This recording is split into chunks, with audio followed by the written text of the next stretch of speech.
राहुल गांधी अपमानजनक टिप्पणी उपरे मंतव्य दे प्रधानमंत्री कहिसेंति जे एहाकु नै से आदौ विब्रत नुहंती। प्रधानमंत्री मध्य प्रदेश मोदेनारे विजय संकल्प रैली रे संबोधित करी कांग्रेस शहजादा राहुल गांधी को नै मंतव्य दैछंती।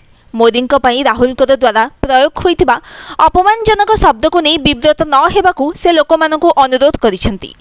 एहा सहित प्रधानमंत्री मोदी बीजेपी को कामकार अर्थात कर्मी और कांग्रेस को नामदार अर्थात राजवंश बोली कहिसेंती।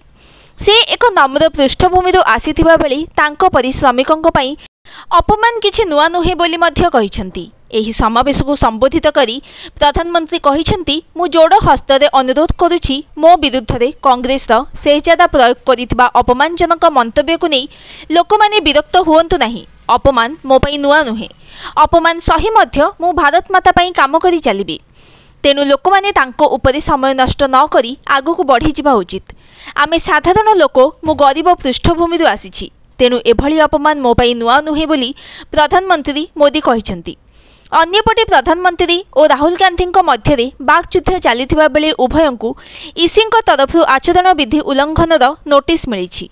धर्म जाति संप्रदाय किंबा भाषा उपरे आधार करी शत्रुता एवं विभेद सृष्टि करुवा अभियोग उपरे बीजेपी एवं कांग्रेस को नोटिस पठाइछंती ईसी। उभय दल धर्म जाति संप्रदाय को नहीं भोट मागुवा अभियोग होइछि। उभय दल लोकों मध्य असहिष्णुता मनोभाव सृष्टि करुछंती, विभाजनकारी और उत्तेजित कला भली भाषण देउछंती।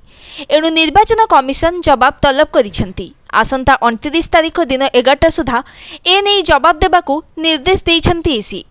निर्वाचन आयोग जनप्रतिनिधित्व अधिनियम धारा 77 लागू करिछंती। एही नियम आधार रे उभय दलर स्टार प्रचारक पई पार्टीर अध्यक्ष दायी रहिबे।